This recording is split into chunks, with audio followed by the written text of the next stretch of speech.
What is going on, everybody?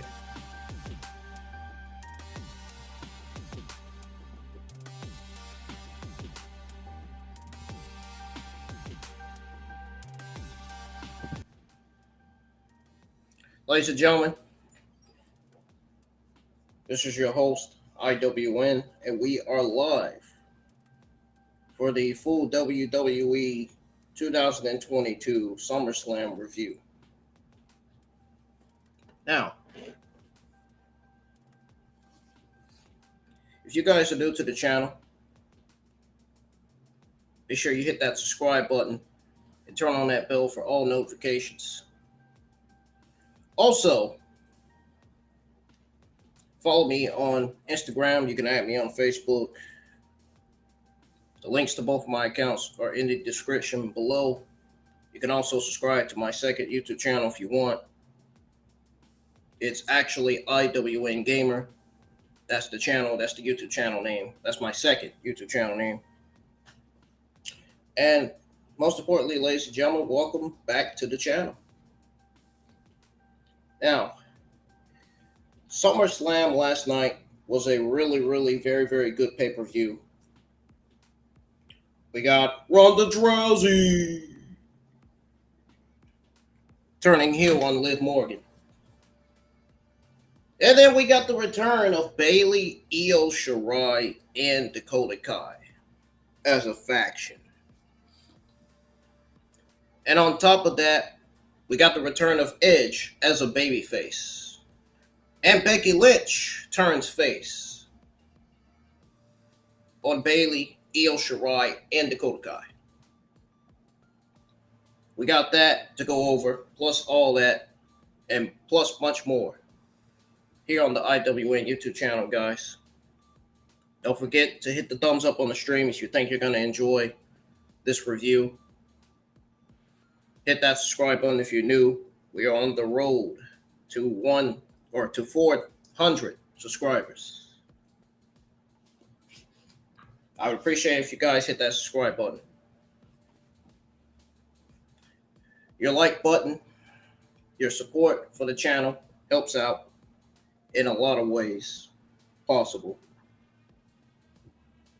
It also helps me figure out what I need to work on and what new content I need to upload to the channel. So your support helps me a whole lot during these difficult times.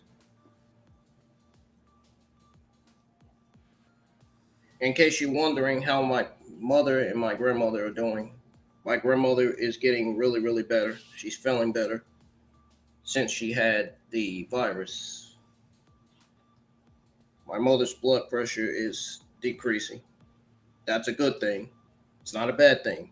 Now, if it was increasing, I'd say it's a bad thing.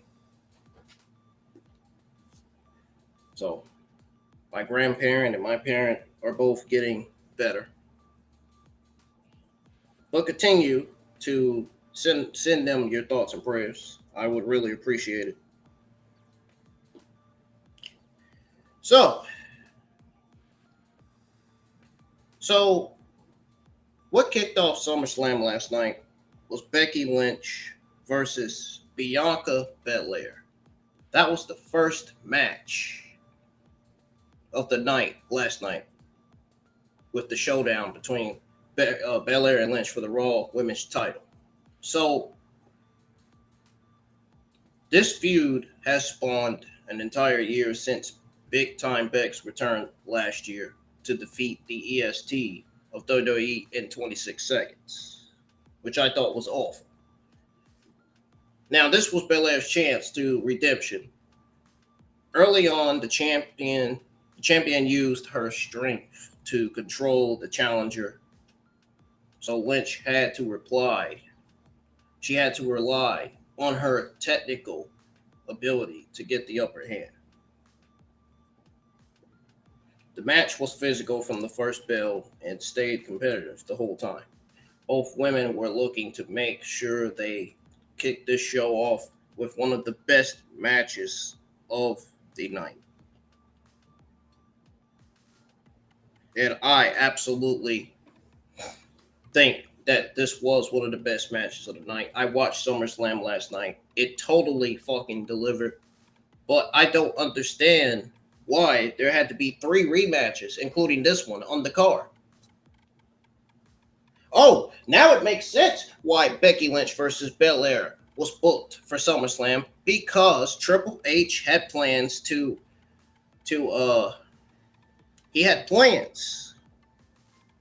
get Bayley, Io, and Dakota Kai to return to SummerSlam to confront Belaire and Becky. No wonder. Look at that. That is legitimately why that match was booked. I don't understand why we got Lesnar versus Reigns. That match was absolutely terrible, even though I'm glad that Roman Reigns retained over Brock Lesnar. I think that was the right decision there by WWE.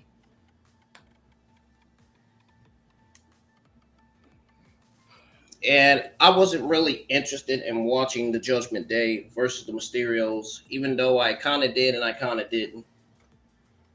When I saw the Mysterios battle it out against Judgment Day, this is exactly what I did when I saw this match.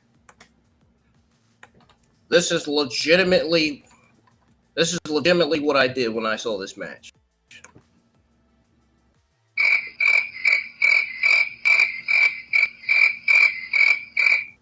Exactly what I did. I mean, do you not know how many times we have seen this tag match already? We've seen it like 3, 4, 5 times already. We don't need rematches on a SummerSlam card. Period. And you know what? What if I tell you that all 3 of those rematches that were on the SummerSlam card were planned and produced by Vince McMahon and Bruce Prichard before they went out of power in the WWE? What if I legitimately tell you that those 3 rematches were planned by Vince McMahon and Bruce Prichard before Vince McMahon retired and Bruce walked out of the WWE and ultimately either got fired or quit? What if I tell you that the decision to bring Bayley, Io Shirai, and Dakota Kai to SummerSlam to confront Bayley and Belaire was none other than Paul Levesque's decision? This was created, this was planned by Paul Levesque. We all know that. So, I think this was the right move by Paul Levesque to have Bayley, Io Shirai, and Dakota Kai to appear and confront Belaire and Becky Lynch. This was a great creative move. I loved it. Brilliant.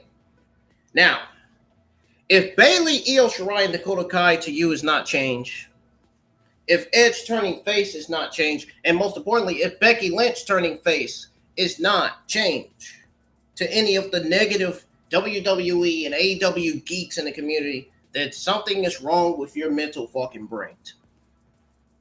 Get a life. Seriously.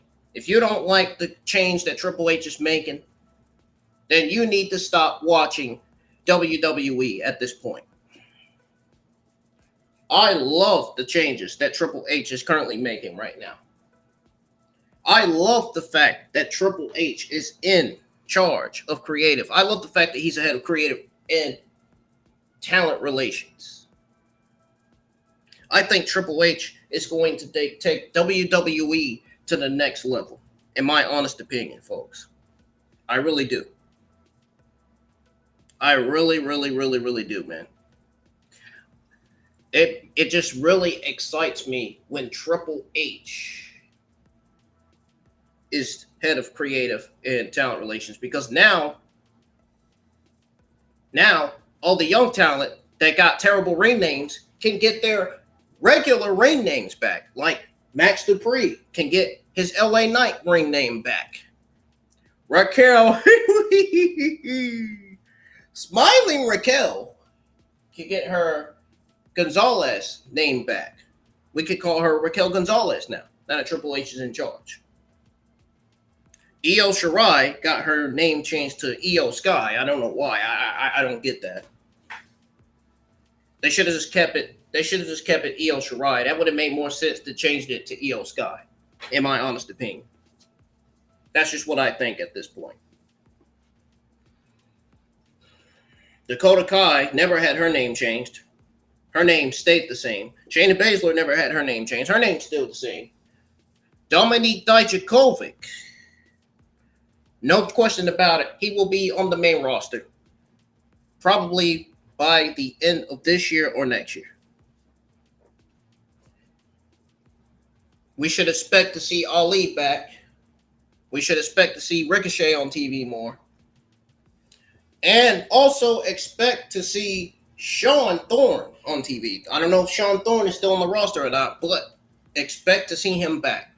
Triple H is bringing a lot of people that Vince McMahon released back in the company. He's going to try. He's going to try to get Bronson Reed to come back. He's going to try to get Bobby Fish to come back. He's going to try to get a whole lot of people that Vince McMahon and Bruce released from the company back into the WWE. And I hope to God he does that. I really do. I don't even think half of them wants to come back to the WWE. The way Vince and Bruce utilized and wasted them on TV.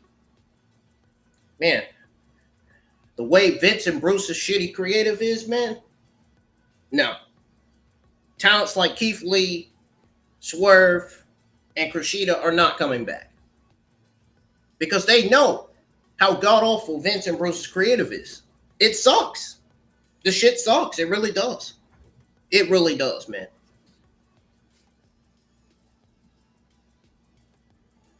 Well, anyhow, so what kicked off WWE SummerSlam 2022 last year, or not last year, but last night. That's what I was trying to say. Last night. What kicked off WWE SummerSlam 2022 last night was Bianca Belair defending her SmackDown Women's Championship against Becky Lynch. So obviously, this was the first match. And like I said, the feud has spanned an entire year since Big Time Beck's return last year to defeat the EST of WWE in 26 seconds. So this was Belair's chance for redemption. Now, early on, the champion used her strength. He used her strength to control the challenger. So Lynch had to rely on her technical abilities to get the upper hand. Now, the match was physical from the first bell and stayed competitive the whole time.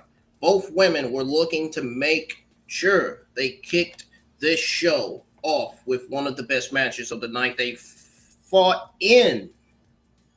Yes, notice I said fought in. They fought in and out of the ring and used almost anything they could do to inflict damage without risking a DQ. The steps, ring post, and barricades all came into play. We saw several creative spots that helped make this feel completely different from their encounters. Now, the EST was able to score the win with a Spanish fly, followed by a KOD for the pin to cap off a fan-fucking-tastic opener. This was absolutely brilliantly. This was absolutely great, absolutely fucking horrendous, absolutely just good. Brilliant. This was absolutely awesome, man. Seriously. Surprisingly, Lynch offered her hand as a show of respect, and they hugged to a nice reaction from the crowd. Bayley then made a surprising return as Belair celebrated her win in the ring, and this was immediately followed by Dakota Kai and Io Sky, formerly known as Io Shirai, joining her in the ASL. Lynch stood side by side with Belair, but there was no physical altercation. This was all done very well.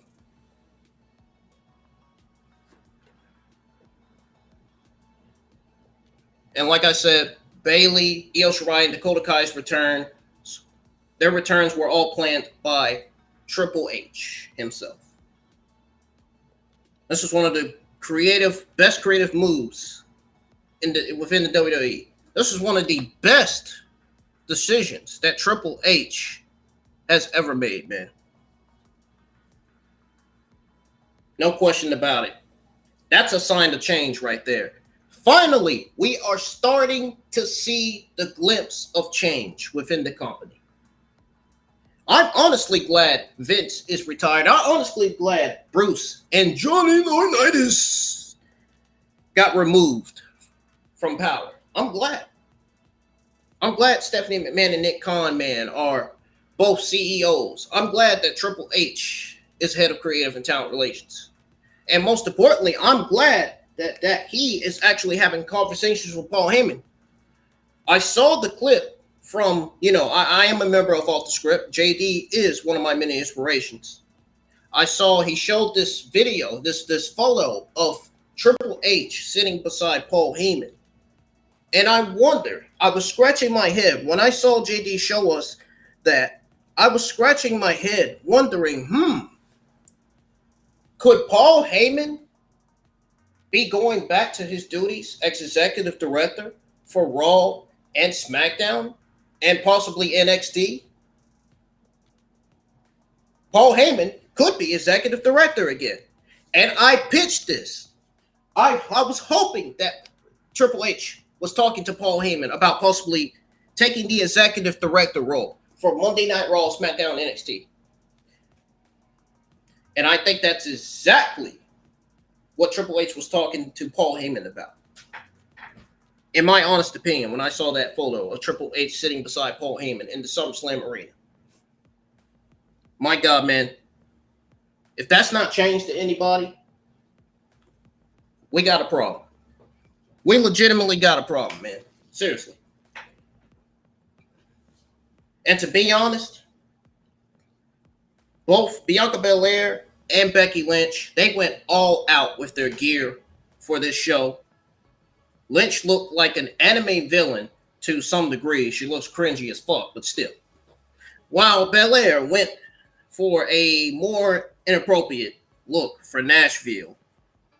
For Nashville. Lynch's technical abilities is, I'd say, it's not talked about enough, but she does so many little things perfectly. Now, even something like a worst lock looks like a little smoother. It looks a little smoother when it's her doing it, honestly. Now, the way Becky Lynch tried to put Belaire into position so she could pull her into the ring post by her braids was a bit awkward, but not incredibly bad. It wasn't increasingly bad at all. Now, watching Belaire catch Lynch coming off the top rope and just stand back up while holding her was an impressive display of power. Absolutely incredible power from Bianca Belaire. That is the power of the EST, folks. Never underestimate Bianca Belaire when she's in her fucking mood. Never underestimate Bianca Belaire when she's on the roll, when she knows what she's doing in the ring. Now, the Spanish Fly Belaire hit from the middle rope was awesome. WWE, take note of this, guys. WWE is now calling Io Shirai Io Sky. Now, why are they calling her Io Sky? I have no fucking clue. I don't know why they made this last-minute decision to change her name. I don't understand it. I don't get it. But nonetheless, this was a great match. And hopefully, we will get Bayley. Hopefully, we will see Bayley and her faction feuding with Bianca Belaire and Bayley going forward within the women's division. This feud is going to steal the show. This feud's going to be fucking great. If it's produced and written right, if the matches are booked right, we can see matches like Bayley versus Becky Lynch again. Bianca Belaire versus Bayley again. Bianca Belaire versus Io Shirai. Bianca Belaire versus Dakota Kai. And you better believe it, when Io Shirai turns face, we could see Io Shirai versus Dakota Kai for the first time ever on the main roster. Even if Dakota Kai turned face, we would have got Dakota Kai versus Bayley. Could you guys imagine Dakota Kai versus Bayley? Oh my goodness, that would be one of the best matches in the Raw Women's Division. It would be one of the best matches that WWE's ever produced. No question about it. Legitimately.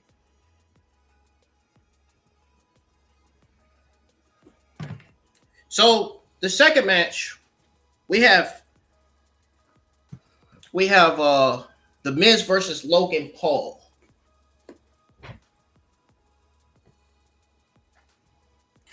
And you know the deal, man. I feel you, man. I absolutely agree with you. I like seeing Bayley coming back looking extra thick. I don't blame you there for commenting that in the live chat. Holy shit. Anyways, so we got Miz versus Logan Paul.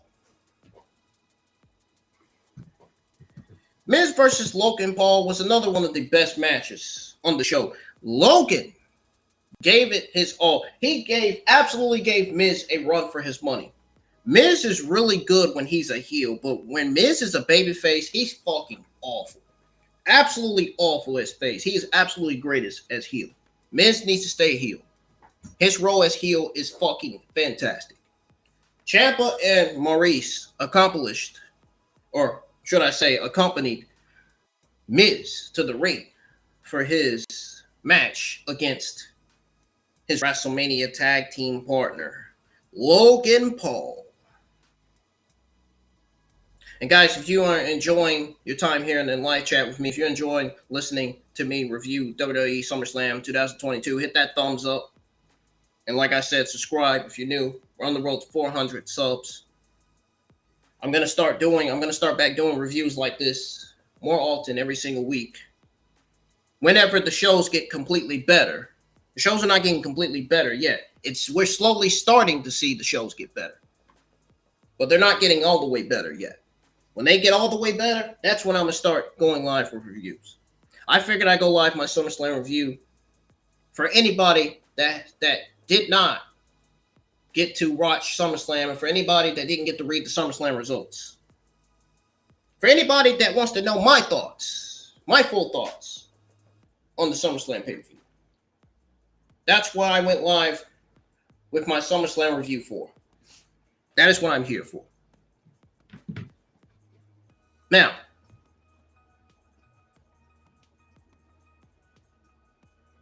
it honestly felt like the YouTuber was trying his best to show off the fact that he has been training for more work in the ring. And to his credit, the work has paid off. Several things he did looked great for somebody with so little experience. The story of the match was Miz trying to use his veteran experience to control his inexperienced opponent. But he also railed on Ciampa to lend a hand when the referee was distracted. Now, it is always hard to tell if a stadium crowd is into something because and I'm not going to lie, it really is. Because the noise escapes through the open roof. The noise is fucking annoying as shit. But it seems like both men got some good reactions at certain spots. The fact that this is only Paul's second actual match, just like this is my very first review within a long time.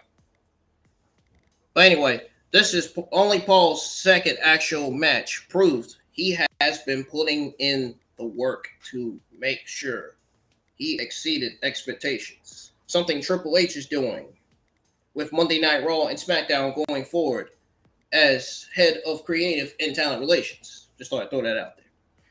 Right after the referee tried to boot Ciampa from ringside, AJ Styles' music hit and he came out of nowhere to beat up the Miz's buddy and sent him packing through the crowd. He legitimately sent him flying through the fucking fans, man. Legitimately. This allowed Paul to hit a springboard forearm for a close 2 count. The social media star was about to, was able to get the win by hitting The Miz with his own skull-crushing finale. I was trying to say was able, not about to. You guys know what you understand. But this was better than anyone expected it to be, and likely changed a few opinions about Paul in the process. Logan Paul's not a bad wrestler, man. They consider keeping this guy if they want him to be a top babyface in the Raw men's division.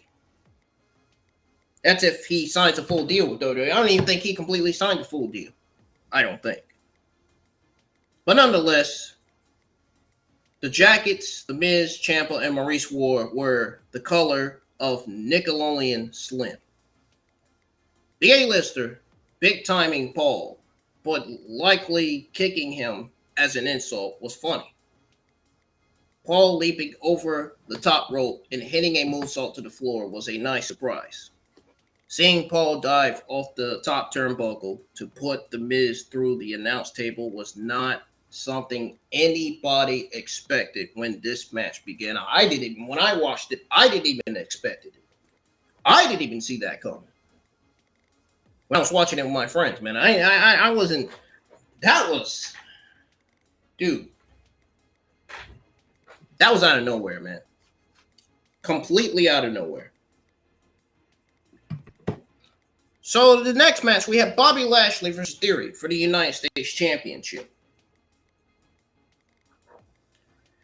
Bobby Lashley versus Theory for the United States Championship took place after we got a water commercial from the Maximum Male Models and a couple of other video packages.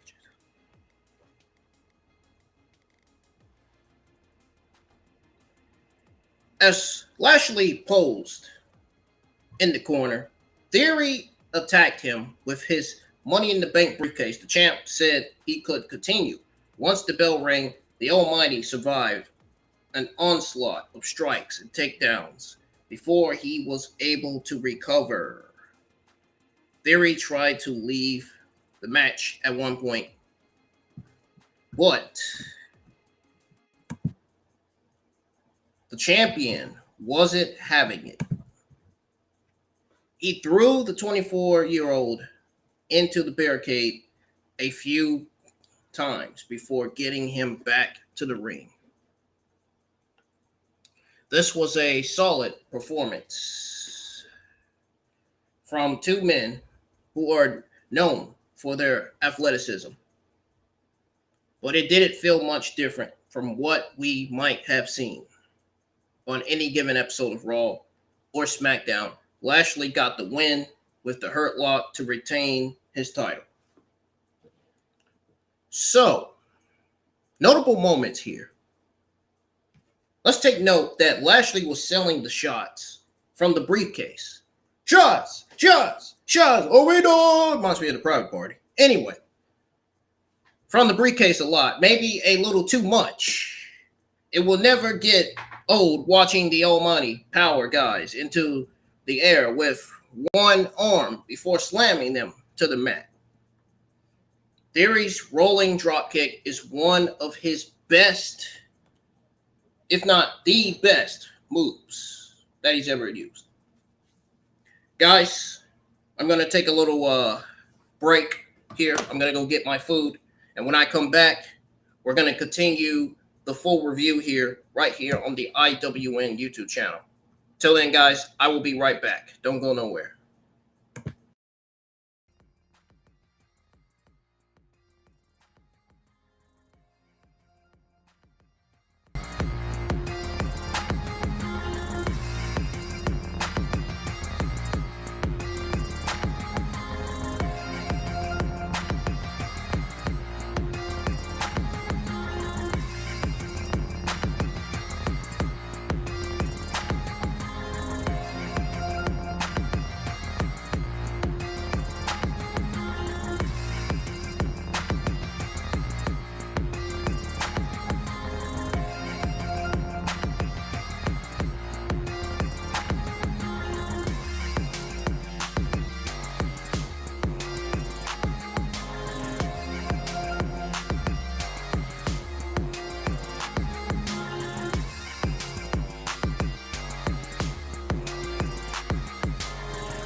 Sorry about that, guys. I didn't have my mic on.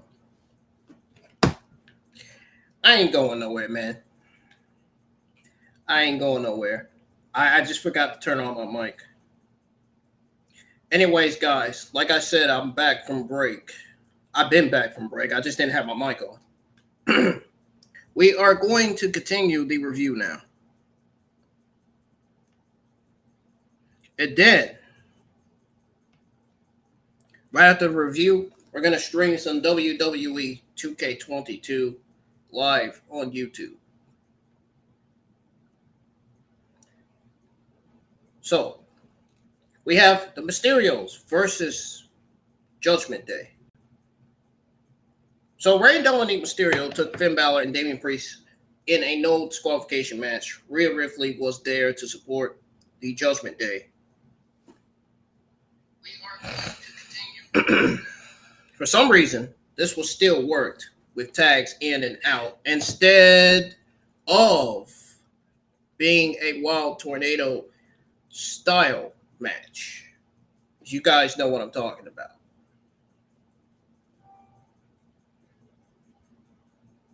I think I'm referring to Tornado Tag Match. I think that's what I'm trying to say here. But it made you forget about the no disqualification stipulation at times.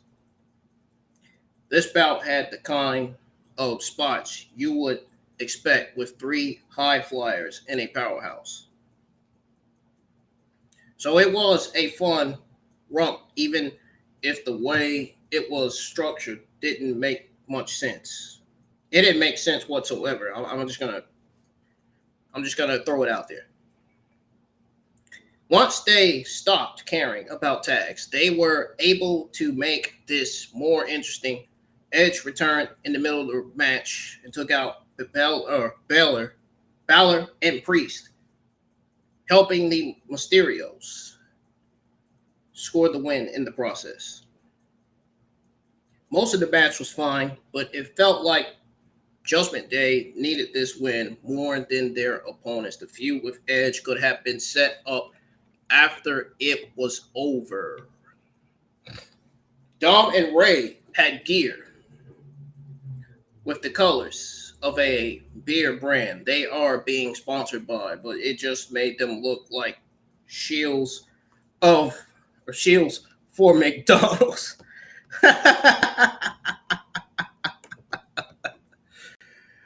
Oh my God, man. Shields for McDonald's, man. Shields for McDonald's.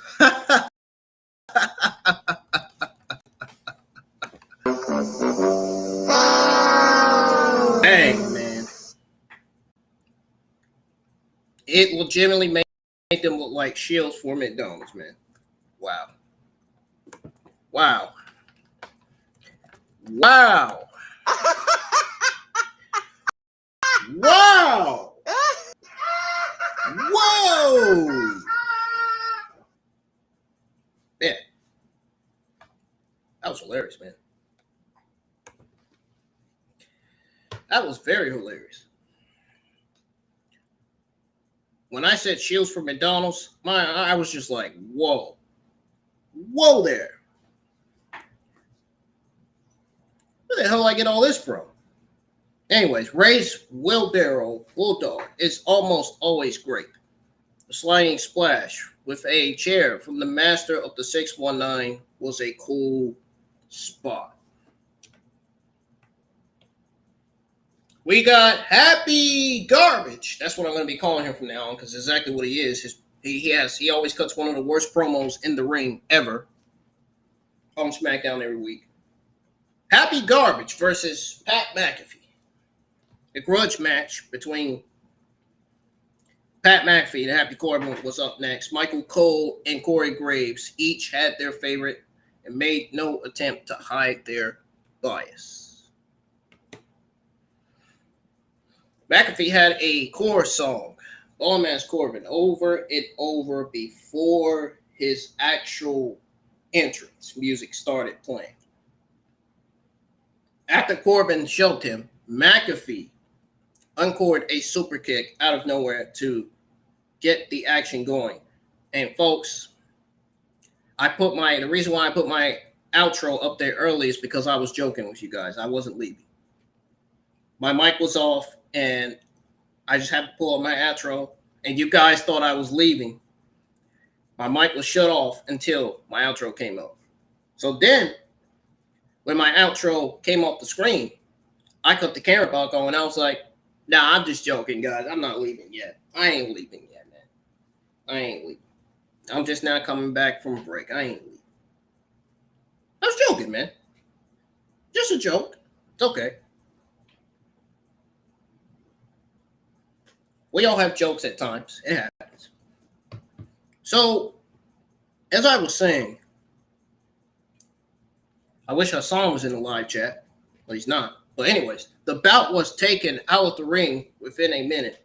So they were not going for a typical match. They were trying to make this look like a fight.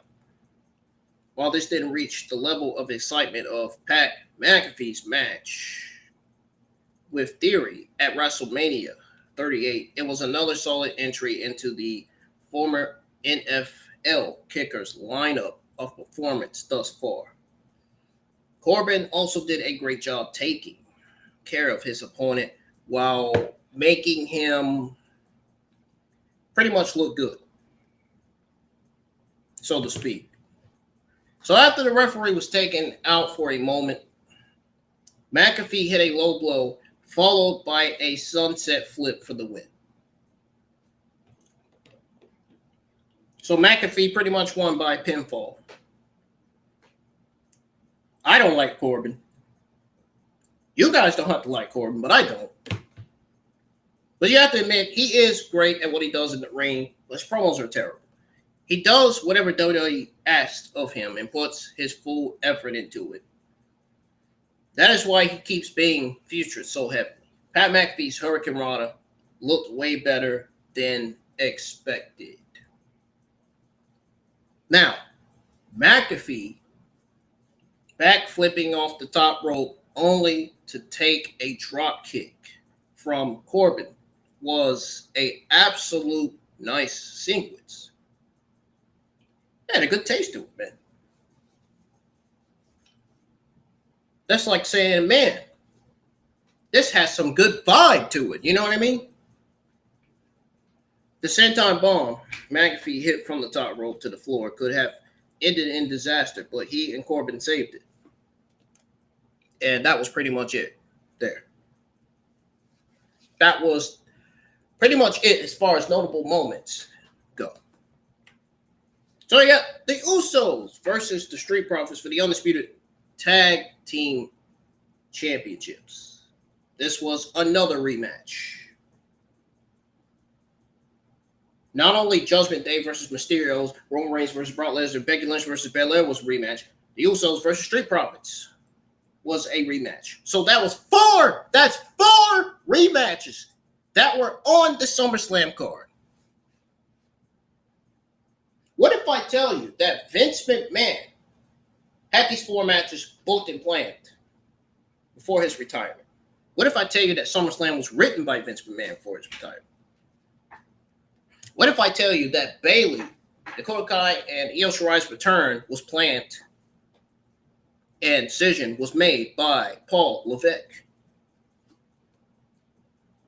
Think about it. Think about it. So Jeff Jarrett came out first to serve as the special guest referee for the Undisputed Tag Team Championship match between the Usos and Street Profits. Montez Ford, Angelo Dawkins, they both got a special entrance with the Tennessee Titans cheerleaders. The match started off with the Usos taking control. It started off with the Usos taking control of the match. They were control of Dawkins, but Jarrett was doing a good job making sure the champ didn't double team him too much. The first several minutes had a much slower pace than expected. The Usos spent a lot of time showboating, but you could tell they were saving their energy for what was to come. Now, once Ford tagged in, business started to pick up. Business started to really pick up, man. We saw bigger spots from both teams as the energy continued to rise. All four guys delivered another fantastic match. We have seen this bout too many times. We've seen this match about 4 or 5 times already. I hope this feud is over because we need more tag teams in SmackDown men's tag team divisions. We need more tag teams. Calling up the Creed brothers would be a great decision. Calling up Pretty Deadly and Grizzled Young Veterans to the main roster would definitely be one of the best decisions that WWE's ever made. Tag teams like that need to be on the main roster immediately. Tag teams like Legado del Fantasma need to be on the main roster.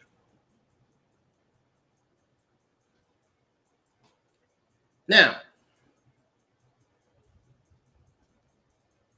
as I was saying, we've seen this match too many times between the Usos and the Street Profits, but it was hard to be bored when they kept producing memorable moments together. The Usos were able to take out Ford by throwing him into the crowd, and then they finished off Dawkins with their finisher for the pin and the win. A lot of people wanted the Profits to win here, but the overall performance was strong. Very strong. So here are some notable moments and observations here. The entrance for the Profits was awesome. It made them feel like a big deal. WWE really needs to sell the special jerseys it has been making for Ford and Dawkins. It's money being left on the table. Absolutely it is. Dawkins jumping into Guri was great. It was brilliant, fantastic. Ford is so agile that he has to try not to jump too high sometimes. Jumping too high leads to an injury, just so you know that. So Dawkins and Ford both need to be very careful when they're diving on the top ropes, especially Ford. Dawkins hitting Jimmy with a pounce that sent him flying back into Ford's arms for a suplex was awesome. Absolutely awesome. We got Liv Morgan versus Ronda Rousey.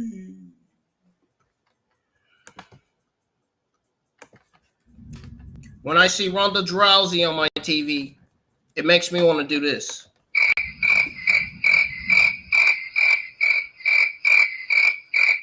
Every time Ronda Rousey is on our television, it makes us want to do stuff like that.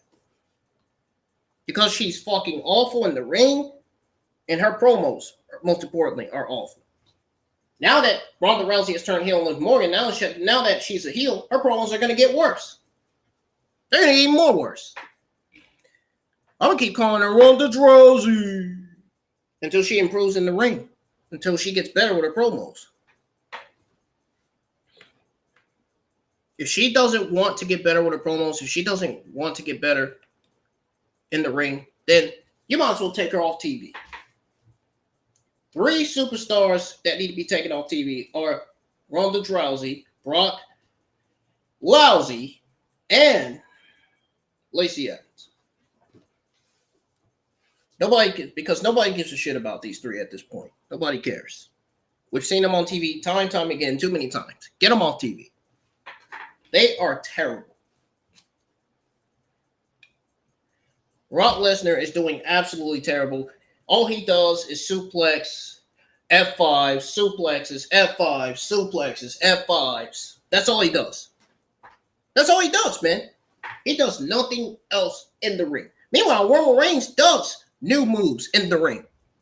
Unlike Brock Lesnar. Jesus Christ, man. Got to be kidding me. Get those 3 off television. They are not needed. Especially when you got Triple H's vision. They're not needed. Especially when you got Triple H making changes to the rosters, making changes to the shows. We don't need them. We don't need them. Anyway, Liv Morgan versus Ronda Rousey. Ronda Rousey was the pinnacle match of the night. Not the pinnacle, not the stable from AEW. I'm talking about the actual word pinnacle. WWE made sure to give us a quick fight between Seth Rollins and Riddle before this took place. Now, Morgan tried to be aggressive right away, but a running knee and a quick throw from Rousey actually put her in the driver's seat. The champ hit a series of punches and kicks, but one kick from the former UFC star was enough to take her down again. Every time Rousey tried to apply the armbar, Morgan seemed to have a counter or escape plan in place. And it is raining. It's actually raining and storming outside like a motherfucker. That's not good. That's not good at all. The challenger did a great job looking more frustrated every time she did not succeed. Well, she's awful in the fucking ring. No wonder why she didn't succeed.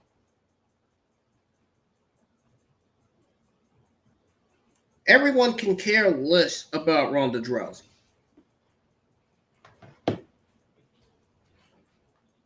Morgan ended up planning Rousey while tapping out at the same time, but since the referee only saw the pin, the champion was declared the winner. Ronda lost it and attacked both her rival and the referee. The match itself had some interesting moments, but that was it. This was a little on the short side and didn't reach the same level of excitement most of the other bouts did. Guys, ignore the background. It's storming and raining outside.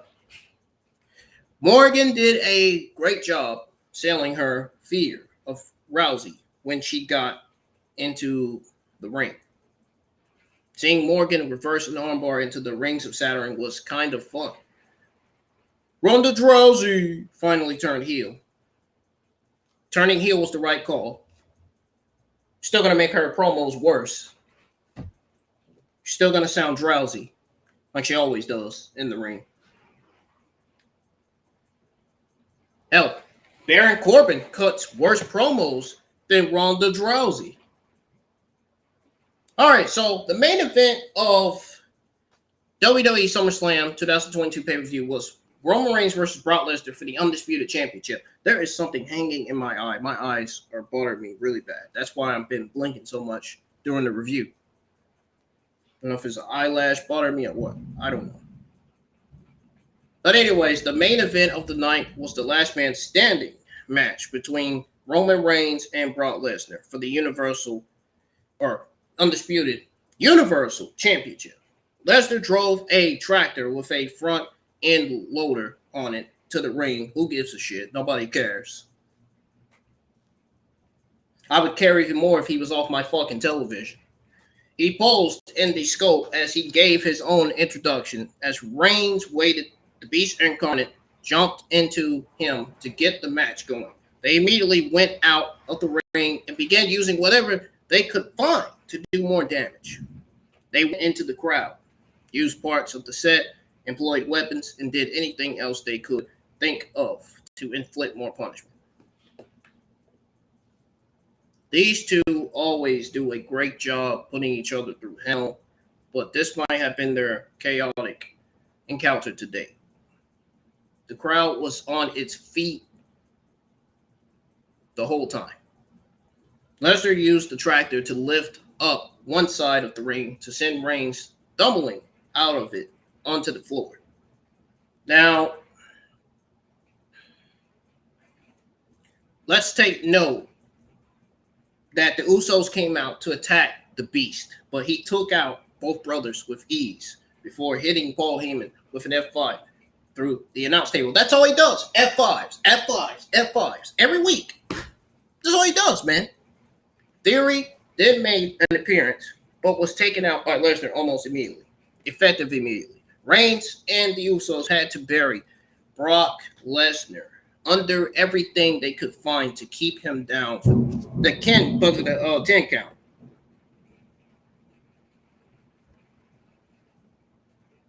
Sorry, guys. That thunder outside kind of scared me a little bit.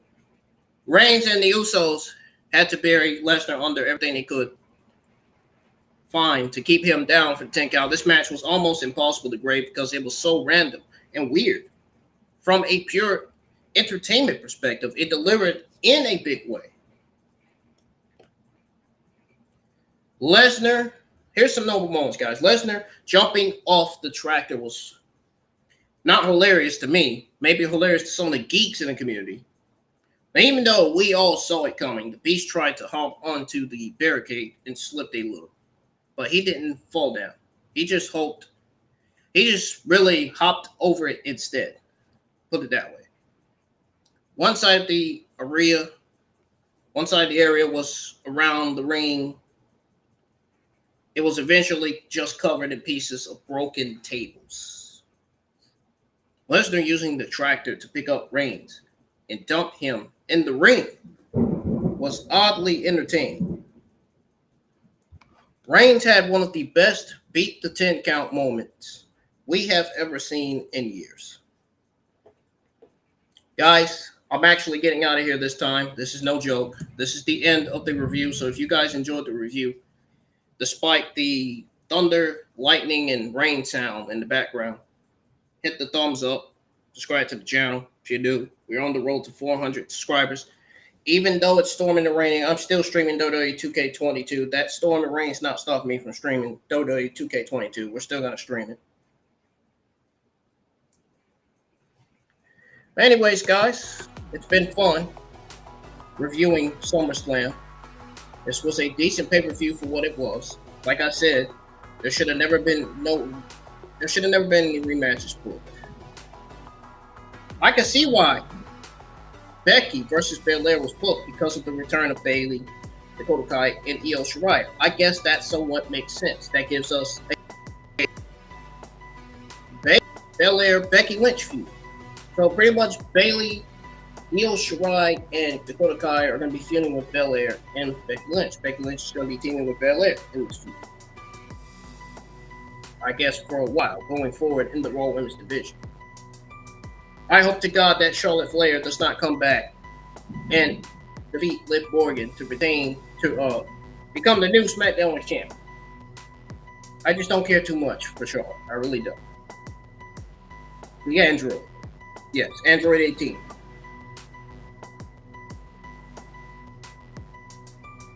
But anyways, I'm getting the hell out of here, guys. I will see you guys in the live chat for WWE 2K22 live on YouTube. We're going to be going from playing Cesaro to playing Drew McIntyre in the game. So we're pretty much going in alphabetical order from C to D. So we're going to start with Cesaro. And could you imagine the dream matches we could have got from Cesaro on the NXT UK men's roster? We could have got Cesaro versus, versus Joe Coffey. Cesaro versus Jordan Devlin. Cesaro versus Ilja Dragunova. Cesaro versus Tyler Bate. Cesaro versus Trent Seven. Cesaro versus A-Kid. All those dream matches, man. I would have loved seeing Cesaro versus Keith Lee on the main roster. Anyhow, guys, I'm getting the heck out of here. I'm going to warm my food up and eat it. Then we're gonna stream WWE 2K22. Like I said, it's the last time I'm saying this. Hit that thumbs up if you have enjoyed your time here in the live chat with me. Hit that subscribe button, please. Subscribe. I want at least 4 or 5 likes on the stream. And please subscribe. Very, very important to subscribe and have on your notifications, so you won't miss a single stream that goes live each and every week. And so you won't miss a single video that gets uploaded each and every week to the channel. Peace, and I will see you guys in live chat for WWE 2K22 live on YouTube. Sorry.